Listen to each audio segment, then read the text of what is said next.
أعوذ بالله من الشيطان الرجيم. بسم الله الرحمن الرحيم. الحمد لله الذي أنزل على عبده الكتاب ولم يجعل له عوجا قيما لينذر بأسا شديدا من لدنه ويبشر المؤمنين الذين يعملون الصالحات أن لهم أجرا حسنا ماكثين فيه أبدا وينذر الذين قالوا اتخذ الله ولدا ما لهم به من علم ولا لآبائهم كبرت كلمة تخرج من أفواههم إن يقولون إلا كذبا فلعلك باخع نفسك على آثارهم إن لم يؤمنوا بهذا الحديث أسفا إنا جعلنا ما على الأرض زينة لها لنبلوهم أيهم أحسن عملا وإنا لجاعلون ما عليها صعيدا جرزا أم حسبت أن أصحاب الكهف والرقيم كانوا من آياتنا عجبا إذ أوى الفتية إلى الكهف فقالوا ربنا آتنا من لدنك رحمة وهيئ لنا من أمرنا رشدا فضربنا على آذانهم في الكهف سنين عددا ثم بعثناهم لنعلم أي الحزبين أحصى لما لبثوا أمدا نحن نقص عليك نبأهم بالحق إنهم فتية آمنوا بربهم وزدناهم هدى وربطنا على قلوبهم إذ قاموا فقالوا ربنا رب السماوات والأرض لن ندعو من دونه إلها لقد قلنا إذا شططا هؤلاء قوم اتخذوا من دونه آلهة لولا يأتون عليهم بسلطان بين فمن أظلم ممن افترى على الله كذبا وإذ اعتزلتموهم وما يعبدون إلا الله فأووا إلى الكهف ينشر لكم ربكم من رحمته ويهيئ لكم من أمركم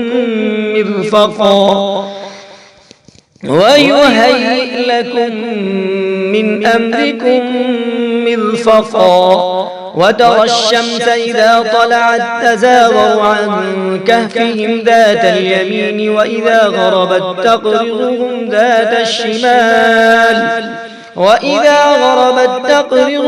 ذات الشمال وهم في فجوة منه ذلك من آيات الله من يهد الله فهو المهتدي ومن يضلل فلن تجد له وليا مرشدا وتحسبهم أيقاظا وهم رقود ونقلبهم ذات اليمين وذات الشمال وكلبهم باسط ذراعيه بالوصيد لو اطلعت عليهم لوليت منهم فرارا ولملئت منهم رعبا وكذلك بعثناهم ليتساءلوا بينهم قال قائل منهم كم لبثتم قالوا لبثنا يوما أو بعض يوم قالوا ربكم أعلم بما لبثتم فابعثوا أحدكم بورقكم هذه إلى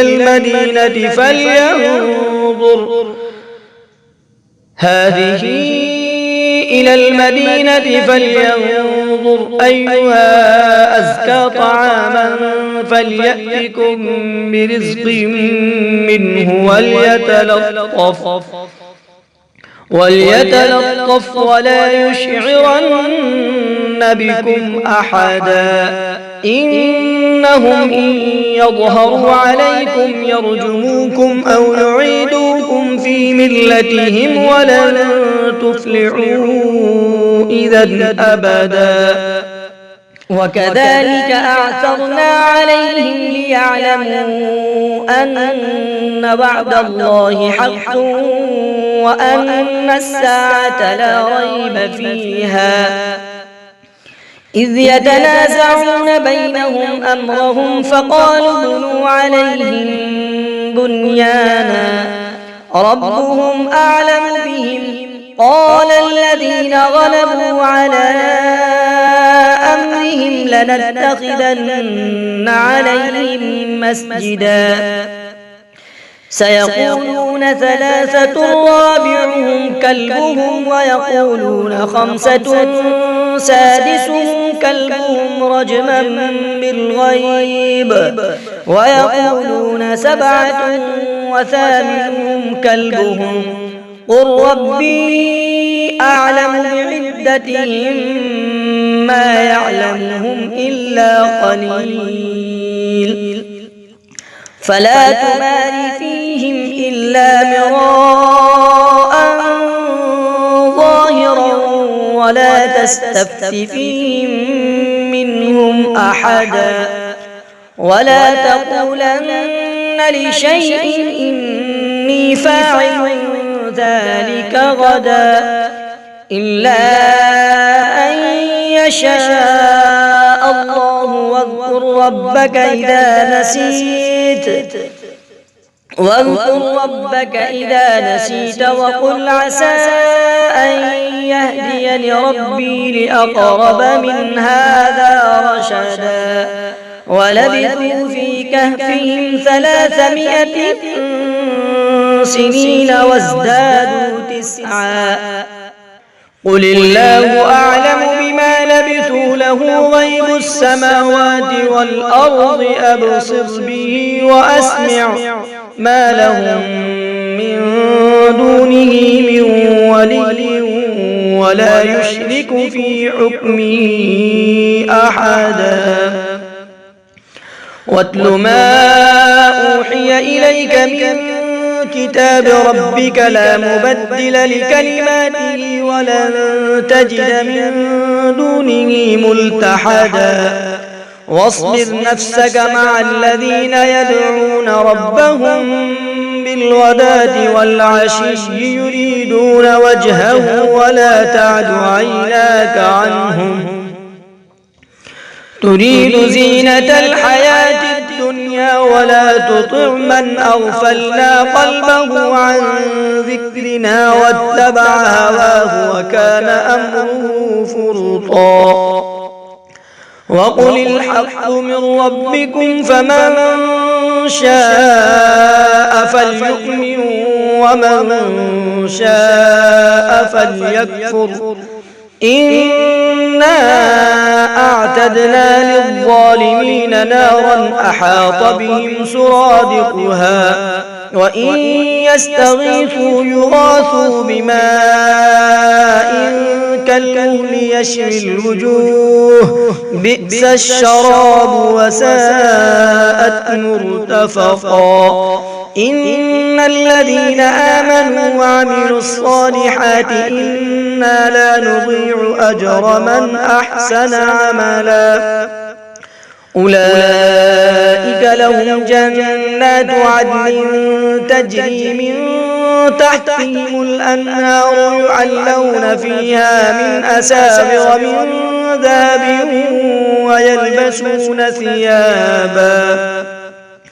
ويلبسون ثيابا خضرا من سندس سندس وإستبرق متكئين فيها على الأرائك نعم الثواب وحسنت مرتفقا. واضرب لهم مثل الرجلين جعلنا لأحدهما جنتين من أعناب وحففناهما بنخل وجعلنا بينهما زرعا كلتا الجنتين آتت أكلها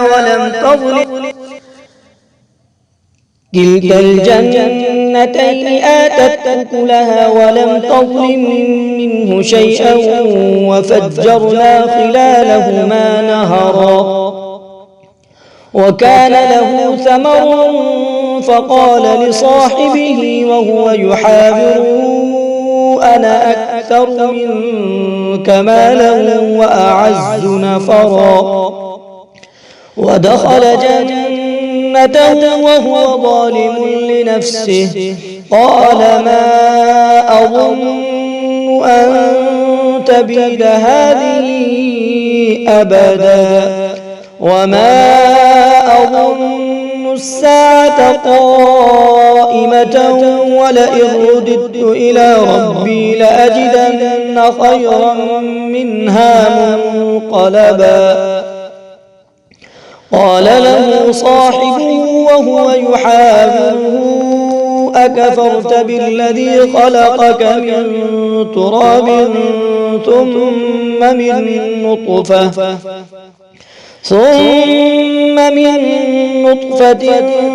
ثم سواك رجلا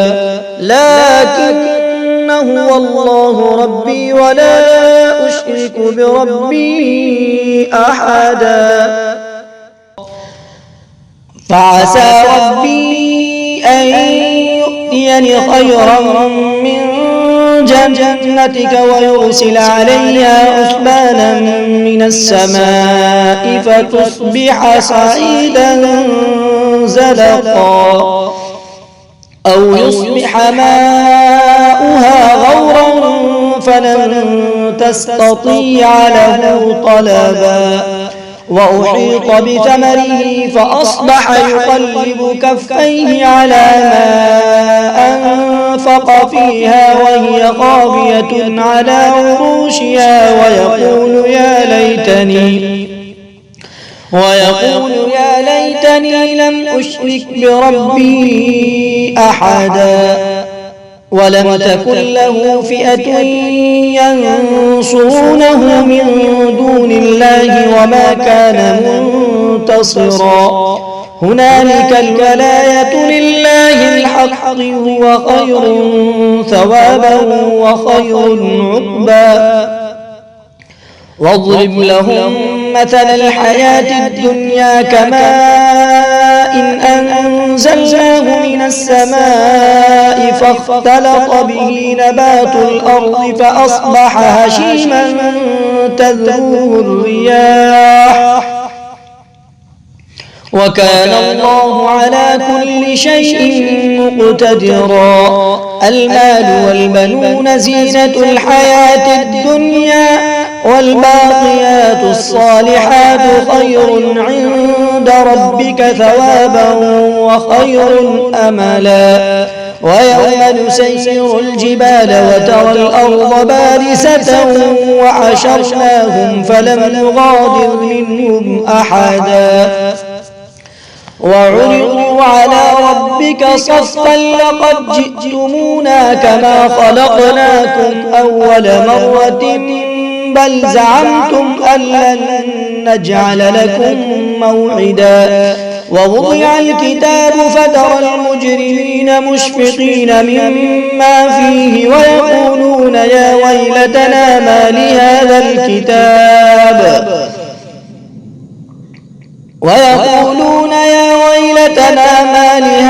الكتاب لا يغادر صغيرة ولا كبيرة إلا أحصاها ووجدوا ما عملوا حاضرا ولا يظلم ربك أحدا. وإذ قلنا للملائكة اسجدوا لآدم فسجدوا إلا إبليس كان من الجن ففسق عن أمر ربه أفتتخذونه وذريته أولياء من دوني وهم لكم عدو بئس للظالمين بدلا ما أشهدتهم خلق السماوات والأرض ولا خلق أنفسهم وما كنت متخذ المضلين عضدا ويوم يقول نادوا شركائي الذين زعمتم فدعوهم فلم يستجيبوا لهم وجعلنا بينهم موبقا ورأى المجرمون النار فظنوا أنهم مواقعوها ولم يجدوا عنها مصرفا ولقد صرفنا في هذا القرآن للناس من كل مثل وكان الإنسان أكثر شيء جدلا وما منع الناس أن يؤمنوا إذ جاءهم الهدى ويستغفروا ربهم إلا أن تأتيهم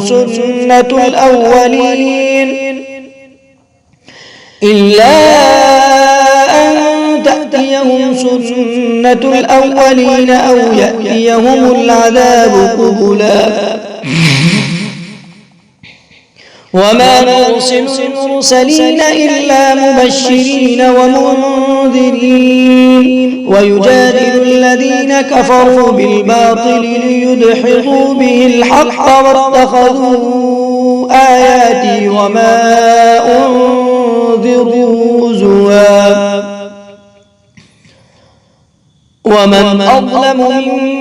ممن ذكر بآيات ربه فأعرض عنها ونسي ما قدمت يداه إنا جعلنا على قلوبهم أكنة أن يفقهوه وفي آذانهم وقرا وإن تدعوهم إلى الهدى فلن يهتدوا إذا أبدا وربك الغفور ذو الرحمة لو يؤاخذهم بما كسبوا لعجل لهم العذاب بل لهم موعد لن يجدوا من دونه موئلا وتلك القرى أهلكناهم لما ظلموا وجعلنا لمهلكهم موعدا وإذ قال موسى لفتاه لا أبرح حتى أبلغ مجمع البحرين أو أمضي حقبا فلما بلغا مجمع بينهما نسيا حوتهما فاتخذ سبيله في البحر سربا فلما جاوزا قال لفتاه آتنا غداءنا لقد لقينا من سفرنا هذا نصبا قال أرأيت إذ أوينا إلى الصخرة فإني نسيت الحوت وما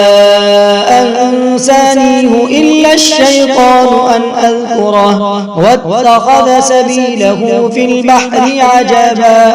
قال ذلك ما كنا نبغي فارتدا على آثارهما قصصا فوجدا عبدا من عبادنا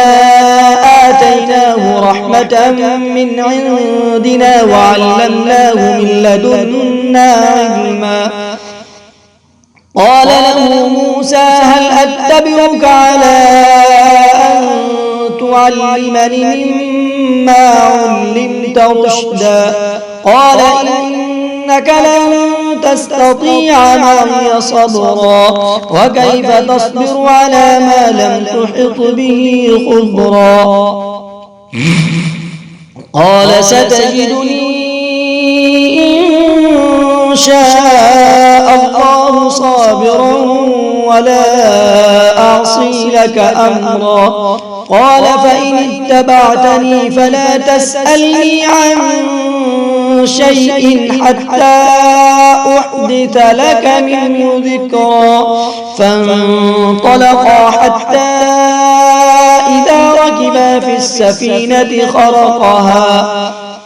قال أخرقتها لتغرق أهلها لقد جئت شيئا إمرا. قال ألم أقل إنك لن تستطيع معي صبرا. قال لا تؤاخذني بما نسيت ولا ترهقني من أمري يسرا. فانطلقا حتى إذا لقيا غلاما فقتله. قال أقتلت نفسا زكية بغير نفس لقد جئت شيئا نكرا. قال ألم أقل لك إنك لن تستطيع معي صبرا. قال إن سألتك عن شيء بعدها فلا تصاحبني قد بلغت من لدني عذرا. فانطلقا حتى إذا أتيا أهل قرية استطعما أهلها فأبوا أن يضيفوهما فوجدا فيها جدارا يريد أن ينقض فأقامه. قال لو شئت لاتخذت عليه أجرا. قال هذا فراق بيني وبينك سأنبئك بتأويل ما لم تستطع عليه صبرا. قال هذا فراق بيني وبينك سأنبئك بتأويل ما لم تستطع عليه صبرا. أما السفينة فكانت لمساكين يعملون في البحر فأردت أن أعيبها وكان وراءهم ملك يأخذ كل سفينة غصبا. وأما الغلام فكان أبواه مؤمنين فخشينا أن يرهقهما طغيانا وكفرا فأردنا أن يبدلهما ربهما خيرا منه زكاة وأقرب رحما. وأما الجدار فكان لغلامين يتيمين في المدينة وكان تحته كنز لهما وكان أبوهما صالحا. فأراد ربك أن يبلغا أشدهما ويستخرجا كنزهما رحمة من ربك وما فعلته عن أمري ذلك تأويل ما لم تسطع عليه صبرا. ويسألونك عن ذي القرنين قل سأتلو عليكم منه ذكرا. إنا مكنا له في الأرض وآتيناه من كل شيء سببا فأتبع سببا حتى إذا بلغ مغرب الشمس وجدها تغرب في عين حمئة ووجد عندها قوما. قلنا يا ذا القرنين إما أن تعذب وإما أن تتخذ فيهم حسنا. قال أما من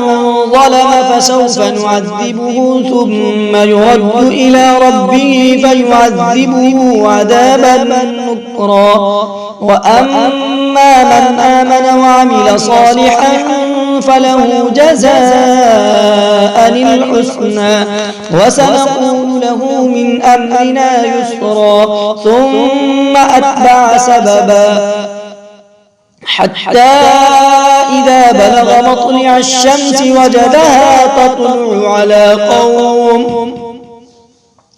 وجدها تطلع على قوم لم نجعل لهم من دونها سترا كذلك وقد أحطنا بما لديه خبرا ثم أتبع سببا حتى إذا بلغ بين السدين وجد من دونهما قوما لا يكادون يفقهون قولا قالوا يا ذا القرنين إن يأجوج ومأجوج مفسدون في الأرض فهل نجعل لك خرجا على أن تجعل بيننا وبينهم سدا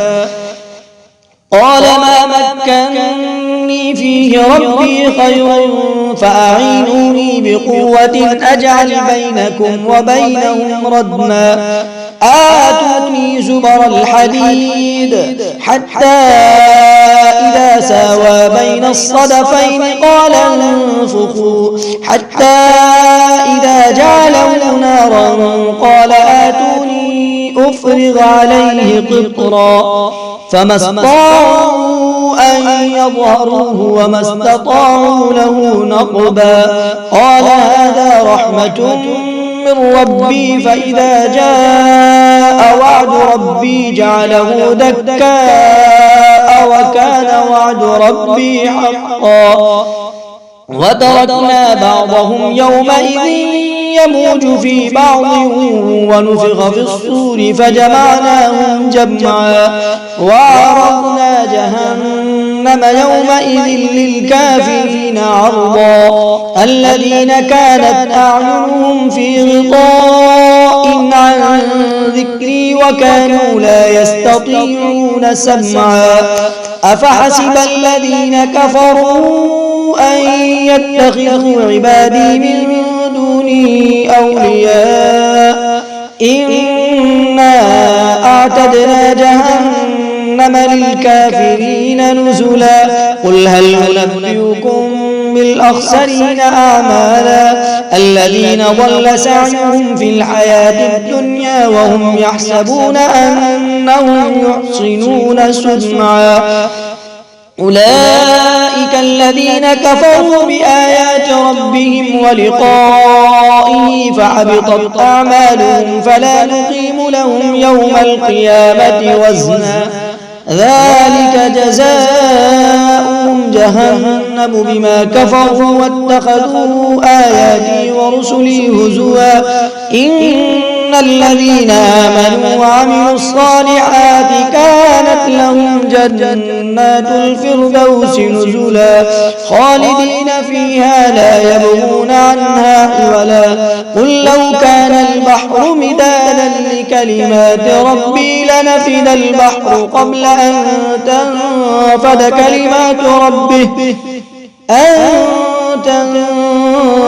كلمات ربي ولو جئنا بمثله مددا قل لو كان البحر مدادا لكلمات ربي لنفد البحر قبل أن تنفد كلمات ربي ولو جئنا بمثله مددا قل إنما أنا بشر مثلكم يوحى إلي أنما إلهكم إله واحد فمن كان يرجو لقاء ربه فليعمل عملا صالحا ولا يشرك بعبادة ربه أحدا.